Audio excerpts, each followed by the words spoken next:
firework for you.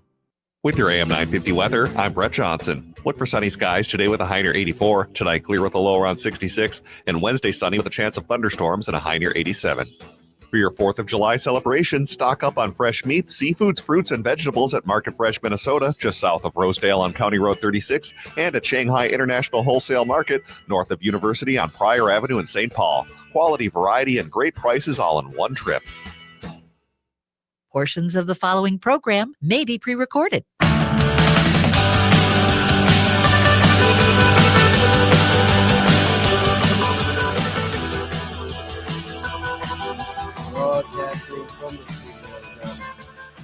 Broadcasting from the studios of AM 950 KTNF, the progressive voice of Minnesota, and airing on WCPT 820 Chicago's Progressive Talk. Welcome to the Gaily Show, the only daily LGBTQ progressive radio news and talk show in America. I'm your host, John Parker. In studio with me is Jim Pounds, my executive producer. We got a lot to get to today, and I'm still trying to organize all of my notes here on the big, beautiful suckers bill that just passed on Tuesday. We're also going to talk about on the show today the Supreme Court already getting ready to come for LGBTQ kids again, plus an update on the impacts of last week's Mahmoud versus Taylor decision. Over the weekend, LGBTQ cops weren't allowed to be in a pride parade with their guns, so they decided to boycott. And apparently the Trump administration is refusing to comply with yet another court order, this one related to the issuance of passports. But let's start with the big, beautiful suckers bill.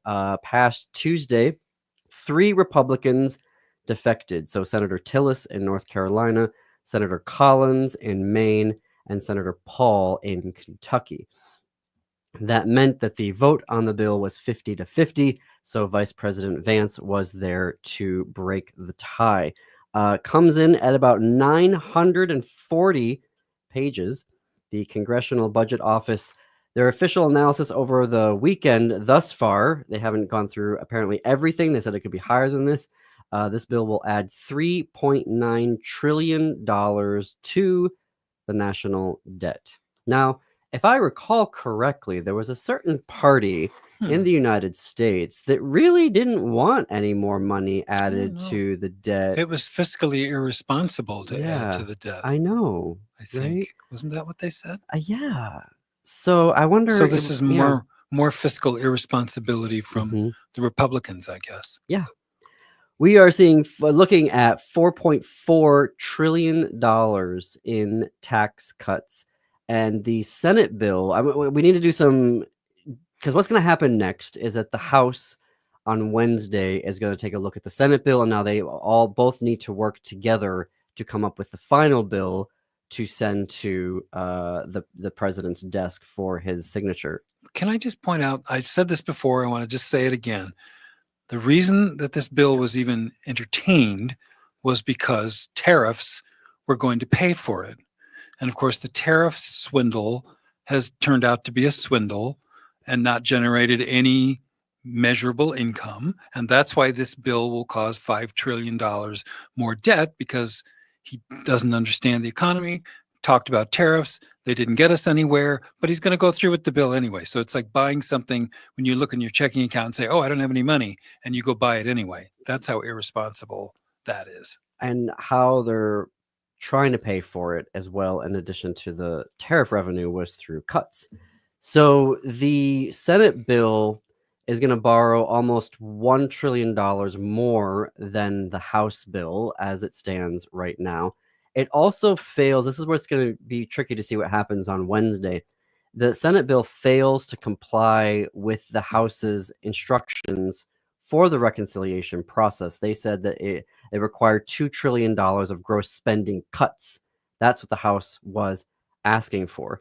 So this one, actually, the Senate one, falls short of that by about $500 billion. The wealthiest households under the Senate version will see a $12,000 increase to their net annual income. That's nice. Whereas the folks on the other end of the socioeconomic spectrum will pay $1,600 more. Yeah, we can year. drop dead, we average people, Yeah. apparently. But can I mention one specific cost? And that is, it is estimated, if you're all like, well, how is this going to affect me? They're I was going to anticipating. get to that. Oh, okay. Well, I'll wait for you to. Maybe No, I'll go jump. ahead. I'll jump on Go something. ahead. I was going to mention rural hospitals because I live in a rural area. Gordy and I live in near Shell Lake. There's a rural hospital in Shell Lake. It's expected that when they take away Medicaid funding, as many as 742 rural hospitals in the United States will be forced to close without that revenue. And I could certainly see where Shell Lake would be one of those. I want to believe that number. Do you know who was saying I 742? don't know the exact source, and of course it's an estimate because it depends on how the cuts to Medicaid are actually enacted. I want to be. I don't want to believe that number. I would expect that number to be more accurate than not, but I would want to. But we know that the people to be hurt the worst are the ones who voted for him. The people in rural areas in C and D counties are the ones who voted for him, and those are the hospitals with the least amount of room for something like that, of loss like that. And so it fully makes sense to me that rural hospitals will suffer far more than anyone else, whatever the exact number of hospitals is. Well, we are. Yeah, you jumped the gun here on the on the healthcare stuff. So I'm first, let's start with SNAP benefits. So the Senate version is doing a 20% cut in overall benefits in terms of a reduction, and then there will be increased work requirements. For the queer community, that's about 2 million LGBTQ folks who will be directly affected by these cuts in SNAP benefits. The Medicaid cuts are actually worse in the Senate version of the bill than in the House version. So the Senate version is about $930 billion over a decade to Medicaid and Medicare and the Affordable Care Act. This, according to the CBO. The House's version of the big, beautiful suckers bill is about $800 billion in cuts. Part of this is an increased work requirement of up to 80 hours a month and increased reporting requirements, so twice a year and not once a year during enrollment, which is right now, everybody does health insurance enrollment at the end of the year. Now they want to make it twice a year. About 11% of queer folks are on Medicaid. So that's just over 1 million LGBTQ folks nationwide who will be directly impacted by this. Now, when I say directly impacted, there's also secondary impacts, right? So if someone in your household loses their insurance, it affects the entire household. Yeah. You know, when we're looking at, I think some folks, able-bodied folks, particularly those with a college degree, will go, well, what's the big deal? They have to work 80 hours a month now. If you're a caregiver, this is the thing that they are looking at here, is that they're also proposing to increase the work requirement age. So right now there's I think it's you're in your 40s, it sort of caps out. And then after that, if you're in your 50s or 60s, there is no work requirement. They're going to raise that into, I think, 54, 55 years old. It's in the mid 50s. So when you're a caregiver to a parent, to a child, getting up to 80 hours a month of work is not an easy task to do. And then when you're now, for folks secondarily involved, third involved, it really starts to add up here. Interestingly, thanks to the Senate parliamentarian, while they wanted to get rid of gender affirming care and stop Medicaid from paying for it, it actually has been retained. So a win. They wanted to cut it. They tried to do it. The Senate parliamentarian said that is policy, not budget. And so, I don't know. The Senate parliamentarian makes I don't fully quite understand that role, but they said it was against the rules to include it in the reconciliation process. So they either had to radically change it or get rid of it. And so they decided to get rid of it because they knew that they would need the 60 vote threshold, apparently, to keep it in. And they weren't going to get that because they only had 53 votes in the Senate. Both versions are going to strip Planned Parenthood from receiving any Medicaid payments. The Senate version stops that for 1 year, while the House version ends them for 10 years. For those whose incomes are over 100% of the federal poverty level, which is $15,600 for an individual, or $32,000 right now for a family of 4, states would be required to begin imposing co-payments of up to $35 for medical services. Some inclusions in there, but both bills contain this provision, but the Senate one makes exceptions for certain types of healthcare providers. We're getting into the weeds here. Yes. Basically saying that there would be co-pays attached to Medicaid right now. No taxes rather on tips, overtime, and car loans for cars that are assembled in the United States. I want to take a minute to talk about the tips one, because people will be like, well, that's great. Folks in the service industry don't have to worry about paying taxes on their tips. This actually, in the long run, doesn't help folks who are on tips. Economic Policy Institute and a variety of others are putting out some very interesting data when both campaigns, and I was particularly disappointed with the Harris-Walz ticket last year for jumping onto this weird bandwagon, because when you stop putting taxes on tips, behaviorally, 2 things happen. One, people go, oh, well, I don't need to leave 18 or 20% because you're keeping all of it now, so I'll just leave a lower number for you. And number 2, employers look at it and go, well, you're getting to keep all your tips right now, so there's no reason for me to raise your wage or to give you a raise next year or the year after or the year after. And so it actually creates incentives for both customers and employers, disincentives to raise the wages of people who are dependent on those tips. And having had 2 sisters that were waitresses, I can tell you in their experience at a sort of traditional coffee shop environment, they averaged about a 10% across all of the people they served in a day. They averaged about a 10% tip. So I think people think they're getting 15%. Not in that kind of a place, you're not. Maybe you are in a fine dining restaurant, but not in an average place. So it's not nearly what the National Restaurant Association has lied about for years, that waiters are making $100,000. Yeah, there's probably 3 in New York that are making $100,000, but nobody else is. It's not that kind of life at all. The analysis was also from multiple outlets saying that the folks that are going to benefit the most of this policy are the folks who are working in extremely fine dining areas where your tip is $100, $150, $200 because the meal costs over $1,200. Yeah. So that those folks are going to see the greatest impact of having no tax on tips, even though it is said to be for the working class folks. Yeah. So here we are. There's still a lot here to unpack between the Senate and the House version, which is now the next step of this process, but I have to fit in a break.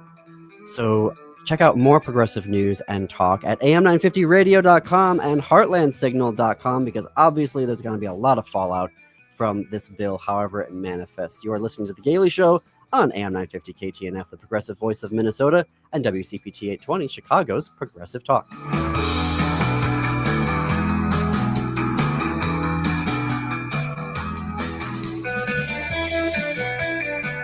Greg Bakken here. I've told you about the out-of-the-world roast beef sandwiches at Maverick's Real Roast Beef, but I haven't told you about their Philly steak sandwiches, turkey bacon avocado sandwich, BLT, crispy chicken, fish sandwiches, brisket, or pulled pork. Okay, you get the idea. They make a lot of delicious food to the same standard as their famous roast beef sandwiches, and now I'm starving.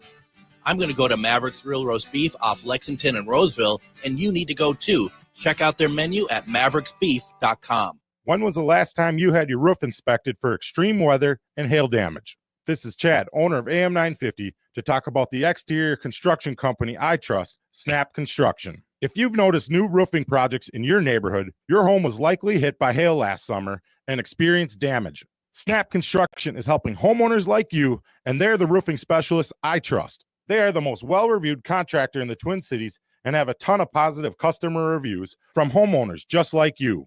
Even better, Snap Construction's installations are backed by a lifetime warranty, so you know you're dealing with a qualified roofing expert. You want to work with a company that will be here for a long time after the work is done. Snap Construction has handled thousands of claims and will help you through the process. Do yourself a favor and get a free roofing inspection so you have the facts and peace of mind you deserve. Call Snap Construction today at 612-333-SNAP. That's 612-333-SNAP, or visit snapconstruction.com.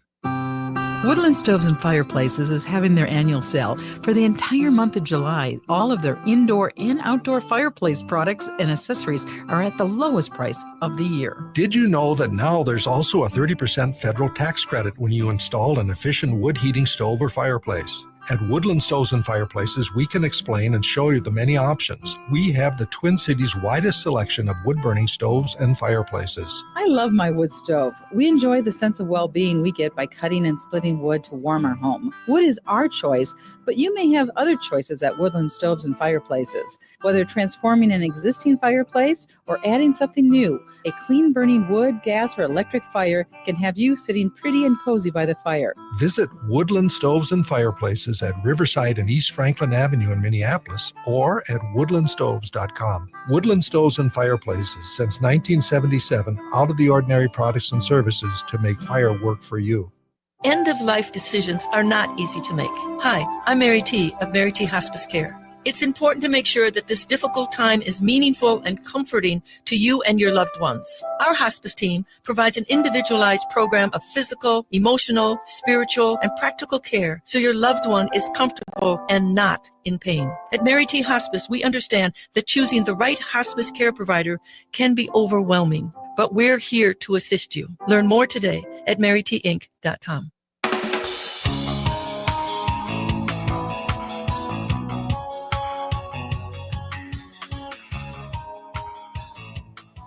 Welcome back to the Gailey Show. I'm John Parker, Jim Pound's executive producer, in the studio with me as we're sort of breaking down what is in the Senate bill, how it compares to the House bill, the bill being, of course, the big, beautiful suckers bill. And it's going to the House on Wednesday. They'll begin the reconciliation process. They're trying to get it all passed by the 4th of July holiday because that's going to liberate us, right? We'll be independent and free because of this bill. Well, what else are we going to be freed from?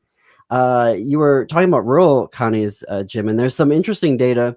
It's from 2020, the 2020 election, even though it came out last year, the data analysis, because this takes a while to get all of this data and to do the analysis of it. But the findings were almost 4 out of every 5 counties that saw an increase in households receiving SNAP benefits went for Trump in 2020. And so it's this very, inverse, the trend continues of MAGA voters voting against their economic interests, which means they're getting something else.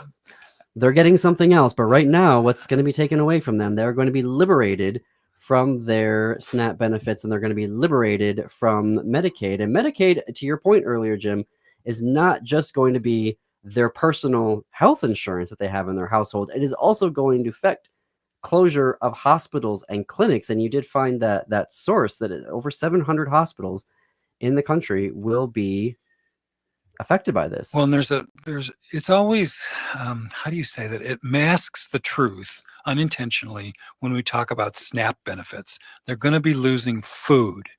It just seems it's not meaning to be disingenuous, but they're going to be losing food. They qualify because of their income for help buying food. And Donald Trump is returning the loyalty of rural people by taking away their food. And to me, that's more memorable than taking away SNAP benefits. It's just a language thing for me. Reducing food budget, but people have to eat. So what'll end up happening is they're not paying their electricity bill, or they're not paying their phone bill, or they're not their discretionary spending, as little as it is. This idea that people, who are making $15,000 a year or $25,000 a year have all of this discretionary income is such BS. As someone who spent many of my working years making between $15,000 and $25,000 a year, I can tell you there is no discretionary funding. So they decide which bill to pay and which bill not to pay this month, and actually, just to get through the month. What ends up happening is that it's all financed on credit. Yes. Right? So you're getting a credit card. You're trying to get extensions in your credit card. So that's increased credit limits. My mother did that to try to survive, and when she died, she had 18 credit cards to help her get through the time, and then, she passed away. Yeah. So and that was the situation we're in now. This is going to make a terrible situation unbearable for thousands of people. Unbearable. Mm-hmm. That's the big beautiful bill to make people's lives unbearable by the thousands. Well, as if you think it couldn't get worse. Oh, it does. So they are going to provide $46.5 billion to Customs and Border Patrol to build the, wait for it, border wall and associated infrastructure. There's also $2 billion extra for Department of Homeland Security, and because we need more, $30 billion more for ICE and what they're doing right now, which is absolutely, when you have a group of people that are running around this country right now and they're wearing masks and they're armed, and you can see them multiply armed, and they are not presenting any ID and they're not presenting any arrest warrants. Right. They're just literally going in and grabbing people and taking them to unknown detention facilities, except the one that was open today, Alligator Alcatraz. That's not what we're calling it. The critics of it, that is what they are calling it. Alligator Alcatraz just opened this week. The president and Governor DeSantis were in Florida today to christen it. And it's literally a concentration camp because you're sending people in there, and it's surrounded by marshland and alligators. They literally have displays of alligators, like 3D alligators, on the field with little hats on them, ice, but there are actual alligators out in the swamps and marshes, and this will prohibit them from running away if they try to escape the detention facility. There's another language thing. I don't call them ICE. They're the brown shirts. They are the exact duplicate of the Nazi and Gestapo people who took people off the street and disappeared them. It is the exact same tactic because Stephen Miller is a Nazi and Donald Trump's letting him have free reign. So what we're seeing is not unusual. We've seen it before. We saw it 60-something years ago, and we're so far today allowing it to happen. I hope tomorrow we don't allow it to happen, but it's going to take a significant change of behavior of all of America, frankly, to do that. Well, they're going to get $30 billion more to keep on doing it. And then sorry, before I leave that, because I saw a really disturbing story earlier today. So officially, New York City called the Democratic primary for Zohran Mamdani. He won with 56% of the vote to Cuomo's 44% of the vote, and pretty significant win here, particularly when you look at the 2021 results, where he had over 100,000 more votes than Eric Adams did when Adams won in 2021. But a Tennessee congressman has written to the Department of Justice and said that Mamdani lied on his citizenship application and is therefore, because he was concealing terrorism, and should be deported from the United States. An inaccurate claim. And they're beginning the process of denaturalization. And denaturalization, as the son of an immigrant, denaturalization is where you say this person achieved citizenship through all of the legal means, but now we're going to find a reason to take that citizenship away from you. I'm thinking of a particular eye doctor in St. Anthony. And as you say that, it's very, if we think that they're not going to do this, they were doing denaturalization in the first term. And now they're going to pick it up again. Yeah. And it's there was a case last week on my birthday, so I know the date. It was June 23rd, where a Canadian individual was spirited away, disappeared, and died in an immigration concentration camp here in the United States because he was denied his epilepsy medication. I live with epilepsy. And so and this guy was a major MAGA supporter. All of his social media was MAGA, MAGA, MAGA, Trump, Trump, Trump. And so I don't want to be like, well, it's not just people of color, but there's all these folks that think that their whiteness is going to protect them. Their MAGA votes are going to protect them. And it's not. There's another case of a Danish immigrant, white, the entire family, all the social media was MAGA, MAGA, MAGA, MAGA, MAGA. Spirited away from an immigration hearing where apparently he made one mistake on a form a number of years ago. And they said, yep, nope, you're gone. Yep. It's not America anymore. None of this analysis would be possible without our generous advertisers and sponsors. Shop with them. Tell them that you heard about them here on The Gailey Show. More after this break.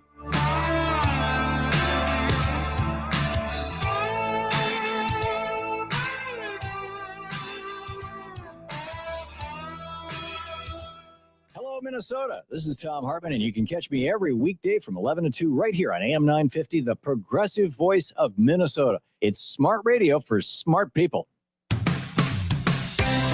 I'm Amy Rusick with No Place Like Home at RE/MAX Results. We were so proud to sponsor AM 950's booth and all of the incredible live shows throughout Pride, from the Illegal Trans Woman to the Gailey Show and more. It was an honor to stand with our community and celebrate everything Pride represents. At No Place Like Home, we're deeply committed to helping people find a place where they feel safe, welcome, and supported. We're more than real estate agents. We educate, advocate, and give back. Whether you're buying, selling, or just exploring your options, we're here to help you feel truly at home. With LGBTQ plus rights under attack, Pride was a powerful reminder of what makes Minnesota special.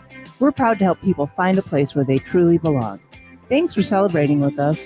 Learn more at noplacelikehome.info.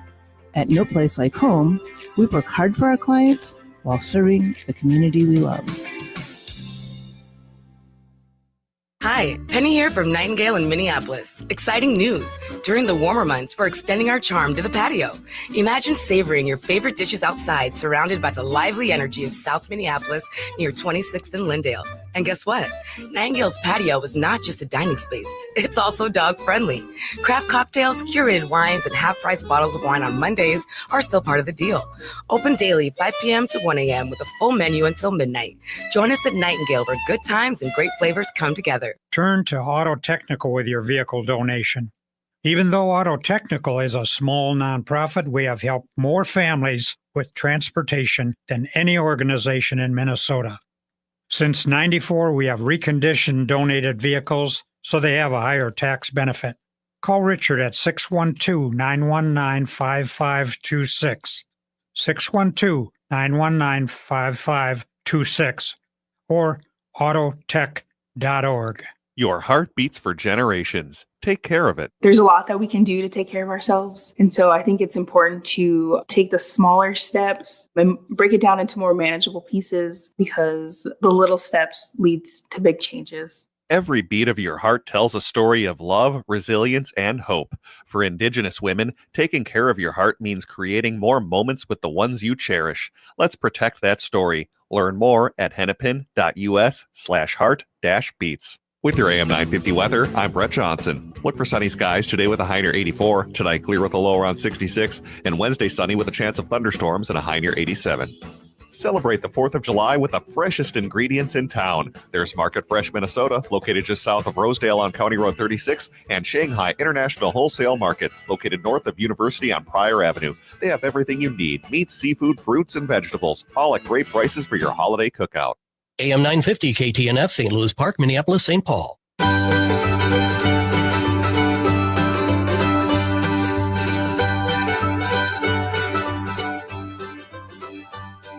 Coming to you from the studios of AM 950 KTNF, the progressive voice of Minnesota, and airing on WCPT 820, Chicago's Progressive Talk. Welcome back to The Gailey Show, the only daily LGBTQ progressive radio, news, and talk show in the United States. I am your host, John Parker. Jim Pounds, my executive producer, is in the studio with me. It is 33 minutes after the hour. If you're listening in the 2 p.m. Central Hour and you're in Minneapolis, St. Paul, or that general region, we can take your calls at 952-946-6205, 952-946-6205. And why I'm so specific about that geography is that I got another pair of free tickets today to Hidden Brain Perceptions Tour with Shankar Vedantam that is going to be at the State Theater in Minneapolis, Hennepin Avenue on Friday, July 11th at 6:30 p.m. So I am able to do a little bit of good news today and give away a pair of tickets to our first caller, 952-946-6205, 952-946-6205. Big question about the Hidden Brain. It's a podcast. It's been ongoing for a long time, I think over 10 years. The big question is, are there parts of our minds that are hidden from us? And the whole point of this podcast and the tour is about helping listeners and attendees, accomplish goals, improve relationships, develop a deeper understanding of their emotions and how the brain works and, does and doesn't do, helping us process things through, stuff. I can't explain it very well because I'm not a neuroscientist, but Shankar Vedantam has been studying this for a very long time, has 7 key insights from the first decade of Hidden Brain, brings those to the stage. And so, hey, on a Friday night, free tickets, you can go to Hidden Brain at the State Theater in Minneapolis, 6:30 p.m. First caller, 952-946-6205, claims that pair of tickets. The beautiful State Theater. I mean, it's almost worth going if somebody's never been to go see the State Theater because it's a beautiful, beautiful house. And hopefully it'll be a beautiful evening, no rain. You can just have a nice time downtown. 6:30, that's early. You get home early. Yeah, 952-946-6205, 952-946-6205. We can also take your calls about what you think about the big, beautiful suckers bill. But I guess where I want to pivot now, because I've gone through the main parts of the differences between the Senate and the House version. It's 940 pages, the Senate version, so obviously there's a lot more in there. Like there was an AI part that was supposed to get into the bill, but then everybody had an uproar, so the AI regulations were taken out of there. So obviously, and we'll have to see what happens with reconciliation starting on Wednesday, if they are going to what stays in, what gets out. Are they going to meet the July 4th deadline? But something that we've been talking about here on the Gailey Show for the past 6 months is, are the Democrats as a party going to have to get behind the bigness, the boldness of a policy agenda that will get us just back to quote unquote normal where we were with the Biden administration? So for instance, in the past 6 months, 75,000 federal employees accepted the weird Doge buyouts. 128,000 federal employees were fired and or laid off. So that's over 200,000 federal employees. Are we going to get behind? Is the Democratic Party going to have a platform that encourages people like ourselves to vote for it? Is that going to include, we're going to hire 200,000 federal positions in the next administration? Are they over 1,600 National Science Foundation? That's just the National Science Foundation grants. 1,600 of them were canceled, terminated since April. Just since April. That was $1.5 billion in research investments that have been canceled since April. Is the Democratic platform going to be that we are going to restore over 1,600 National Science Foundation grants of over $1 billion? That's just from April. We're talking about over $800 million in LGBTQ health research since the beginning of the year. Are they going to run on just restoring funding that we're going to lose to Medicaid and SNAP benefits? Or are they going to be bold and say, you know what, we can't just keep doing this. We are going to create a public option. Yeah, I think Medicare for all is going to be the result of this. When a lot of people lose their health care coverage, when a lot of people's grandparents are thrown on their front doorstep, when hospitals close, I think health is one of people's biggest fears. And I think it will be incumbent upon the Democrats to now say, all right, we're going to a public option or to Medicare for all. We're going to have national health insurance. Let's get the commercial people and the for-profit people out of the insurance business. It doesn't belong there. It's never been a good business. It's always been bad from the beginning, and do that. I think that will be a revolutionary change that the American people will get behind, regardless of what the propaganda says. Here in Minnesota, we had, I don't want to call it Project 2025 because that's their branding. We had the Minnesota Miracle here 2 years ago in that legislative session where the DFL, the Democratic Party, the Democratic Farmer Labor Party, that's our Democratic Party here in Minnesota, they did an everything everywhere all at once strategy. I mean, they passed so many important key pieces of legislation, much of which was preserved. They were able to preserve a lot of it, not all of it, this past, session earlier this year. And what I was so impressed by that is I wasn't expecting it. And then all of a sudden it just started happening one after another, after another. And that's the type of thing that the National Party is going to have to get behind. And so when I saw that Ken Martin went to the DNC and was elected the chairman, I thought, maybe he can start to get them. But then that whole thing imploded, and now we don't even know if Ken Martin is going to stay as the DNC chair. He says that he's going to, but it has not gone well. So far, it has not gone well. No. And but that surprised. To come back, did that surprise you? Well, coming back to the New York City Democratic primary, the antipathy that the presumptive nominee now had, not the presumptive, the nominee, the Democratic nominee, Zohran Mamdani, is getting right now, because he has the audacity to say, yeah, let's make the bus lines free. There was already a pilot program about making the bus lines free. There are already cities that do this. Yeah. Not all of them, but there are cities that are doing this right now. There are entire countries that offer entirely free things. But Jim, before you go, my point is that he is having bold ideas. Yes. Agreed. Systemic ideas. I mean, they can't even get behind free bus lines. How are they going to get behind hiring 200,000 federal workers? How are they going to get behind restoring 1,600 National Science Foundation grants? How are they going to get behind trillions of dollars restored to Medicaid and Medicare? I'm just not seeing it right now. When I see a member of the community, Congressman Richie Torres, sit there and go, Zohran Mamdani needs to clarify how he feels about terrorism and the global intifada. This guy, Mamdani, never talked about it. Never talked about it. However, when Andrew Cuomo, the former governor of New York, got into the race earlier this year, Representative Torres was like, "Oh, this is going to be very interesting."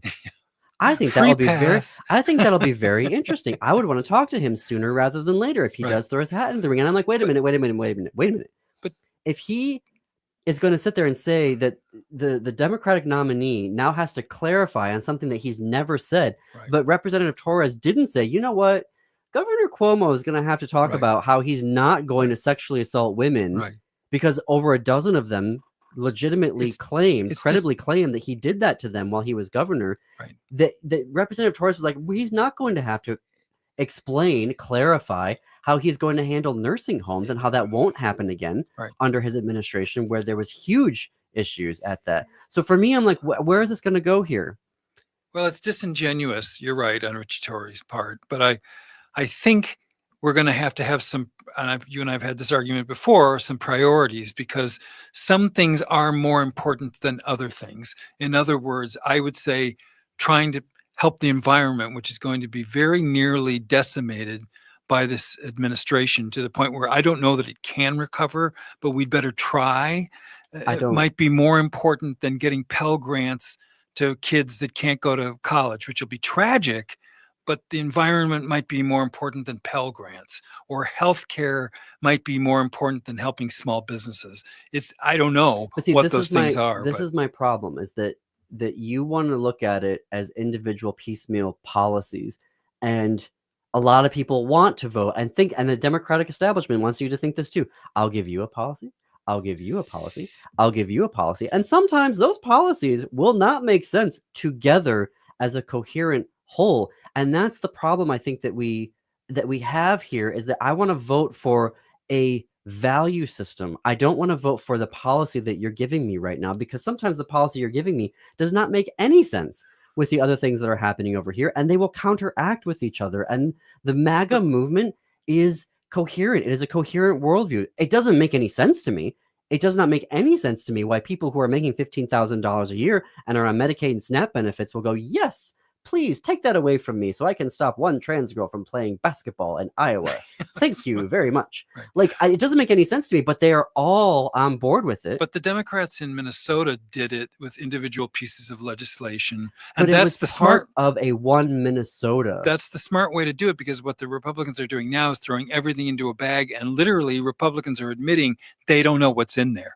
They find out things on the floor and they're aghast that this is in there or that's not in there. So they're doing terrible government by trying to get this one. But it's part of Frankenstein their worldview of destroy the federal government, Yes. except for military and regulating the queers. Yes. That is the only thing that the federal government should be used for. Yes. And Keeping those trans women out of sports. the those whole 9 point, the trans whole women. point of the federal government should be telling women what to do with their bodies and is telling LGBTQ people what they can do with their bodies. And otherwise, it's all about military spending and Yeah. then shut it all down. And let all the poor And people die. One Minnesota, that platform, I think that was Walls's branding of his campaign. But what they were doing, the DFL, in that Minnesota Miracle legislative session was to say, we have a vision of Minnesota. We have a value system of Minnesota, and all of these things that we're passing right now, college tuition, healthcare, Right. giving a tax cut. They don't get credit for that. They did actually give a tax cut to people. All of those pieces of legislation were part of that value system. Right. And here, you MAGA's giving a value system, but at the national level, the Democrats are sitting there and going, the person, Torres again, Representative Torres wants to bring Elon Musk into the fold. Yeah. The article in blanking on what publication it was, but the headline was, the Democrats' redemptive arc for Elon Musk. I'm like, I'm sorry. You want to bring Elon Musk into the fold, but you want Zohran Mamdani, who has given you hundreds of thousands of new voters. Right. You want him kicked out of the party. Right. Right. Well, we have a conflict in our own party between corporate people that call themselves Democrats and real Democrats, in my opinion. And so there is going to be conflict, and the more people get behind the populist, this is what Bernie Sanders always represented, the populist version, the working class version of the Democratic Party. You get behind that, that's what we're going to push for, and that's how we're going to get real change, not from sounds like Richie Tories, sorry, gay brother, but you've missed the boat, and a lot of other Democrats who would even entertain a monster like Elon Musk. I mean, he needs to be buried 150 feet down in the ground in some bunker and throw the key away. Just leave him down there. That's a terrible human being. Weird. It's not even weird anymore. It is so damn frustrating to me that when it comes to trying to convert a MAGA person, it's yes, we need a big broad test. No big broad tent. No more purity tests. But then they immediately apply purity tests to us, the progressives, or people who want to analyze something from a progressive lens and go, maybe this solution actually is the better one. Not all of them are, but maybe we should actually try to apply a progressive lens to this. Yeah. When you look at the voter turnout rates, I gotta hit a break. I hear the music. I'm on a roll here. There's All a right. hanging thought. There's a hanging thought. There's a pregnant pause for you. All right, we're gonna take a break here. I got a few other news stories that we got to get to as well today. You're listening to the Gailey Show. One last break, but lots still to get to here. Stay tuned. More after the break.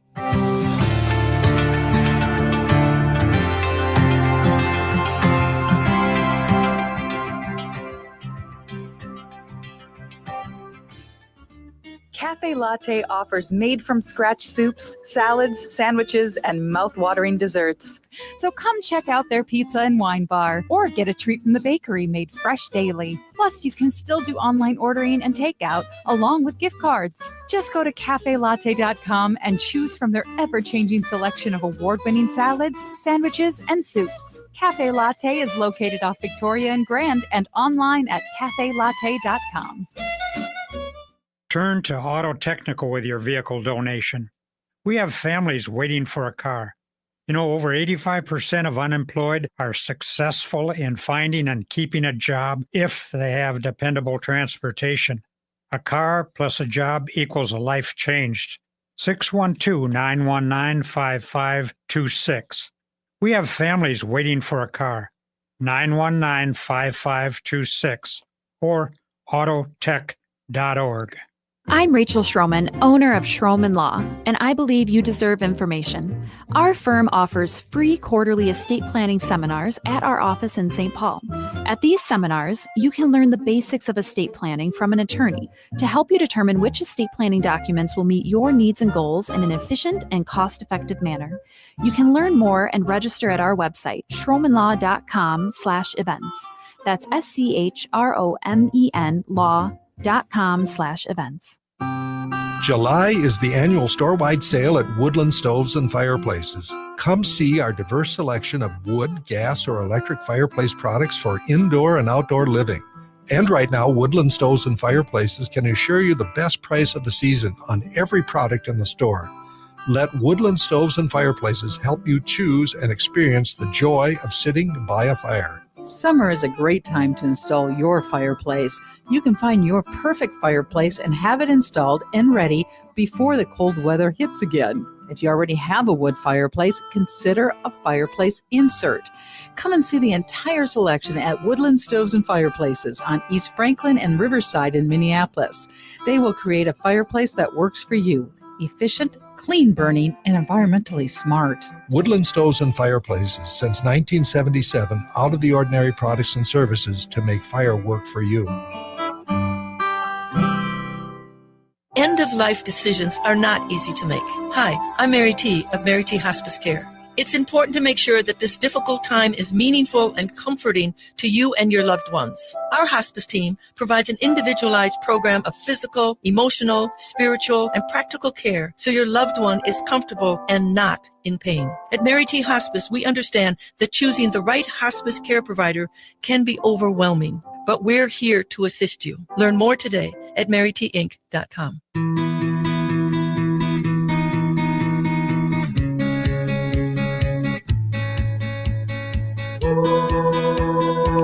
Welcome back to the Gailey Show. We are coming up here on the top of the hour. I love that music track. It just kind of makes me more chill. More chill. Where I was going before the break is that I want a value system, a political movement that does not pit queer rights against undocumented people. I don't want to be sitting here and going, well, I got my policy, so I'm all good.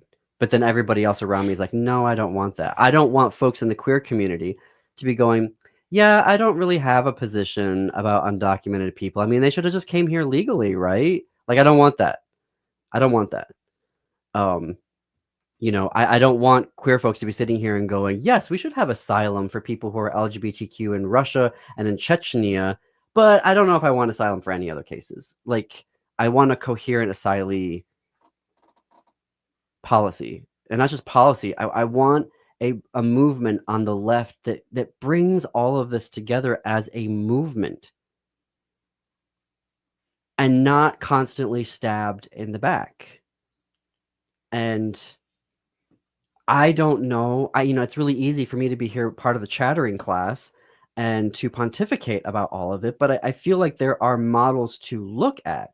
You know, the Minnesota Miracle Session from 2 years ago, you know, that they were doing that with one vote, and they passed a lot of progressive legislation to make this state structurally better. Yep. When you look at the excitement that people like Zoran Mamdani that they're getting from big, bold, progressive policy agenda, and you're bringing new people into the fold. Mm-hmm. You know, those voters are more gettable than trying to turn Republican, MAGA. So I want this movement on the left where even if we don't necessarily agree exactly on something, that we have a governing coalition. We have a democratic coalition, small d, not big D, where we can use democracy to solve that, where we're not sitting here and we're having a forgiveness tour, a blind eye tour from a guy who was credibly accused by over a dozen women of committing sexual harassment and assault towards them in his administration, or a mayor, Eric Adams, who is credibly accused of accepting bribes from a foreign government, that we're going to go for those two as opposed to the guy who doesn't have a criminal record, the guy who isn't credibly accused of breaking the law, but had the audacity to say, you know what, the bus line should be free and rent should be frozen until we get more housing units developed. Oh my God, how terrible. Anyway, there's a couple of stories that I wanna get to here today. One, because the court just will not let us go. They're obsessed with us.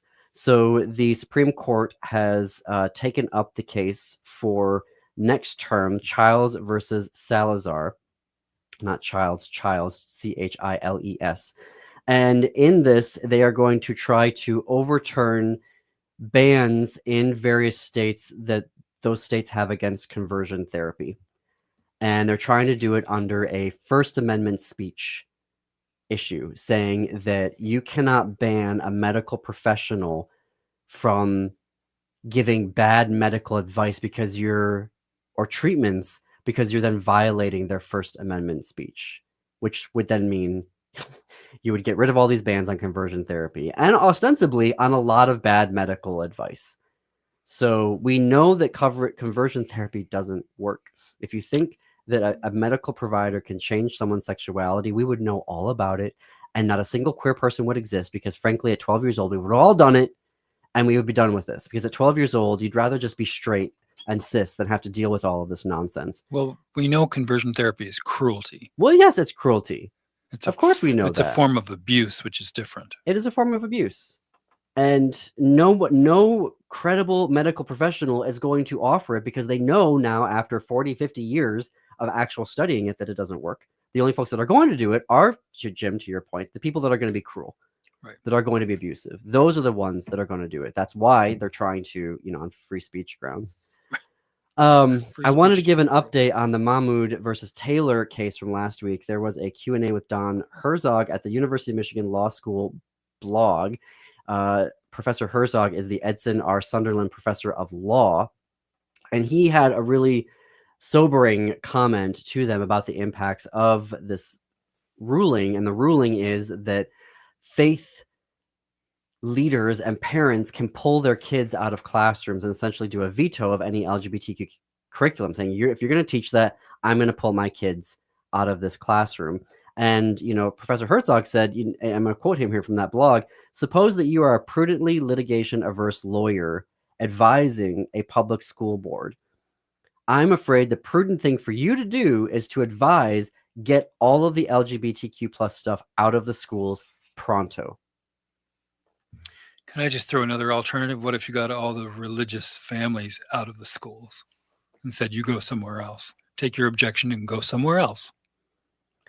If you are so concerned that of your kids learning something that violates their faith tradition, and he also said in there, he said, get ready for, it's not just going to be LGBTQ stuff now. They're going to come for evolution. They're going to come for, anything that violates their quote unquote. Right. Because religious folks want falsehoods about the election in 2020 to be in their public schools. Get out of public schools. Get out. You don't belong there. You don't deserve it. Go to some parochial lying factory. Homeschool your kids. Homeschool your kids. Send your kids to a faith-based school. And if they're like, and that's what the court is saying, is the court's like, well, it's expensive to homeschool and it's expensive to send them to faith-based schools. Yeah. So, they should just be able to have that at public schools. Right. No. If you're going to teach them to be dumb, you can do that yourself, I guess. No. Well, we didn't get to everything today because we really got onto the bill, the big, beautiful sucker bill. But we're going to obviously be talking about it all this week, because that's just what's going to dominate, and it's affecting the queer community, the entire country. And so we'll keep covering that. For now, thank you for listening today. Up next on WCPT 820 is Choose Views with Richard Chu on AM 950 Radio. It's the Matt McNeil Show. And stay tuned after that for Native Roots Radio. And then Step into the Unknown with Greg Bakken on Ghost Box Radio at 10 p.m. Central. Connect with us on Blue Sky. We're at thegayleyshow.org on Blue Sky. And until tomorrow, keep it queer, America. Keep it queer.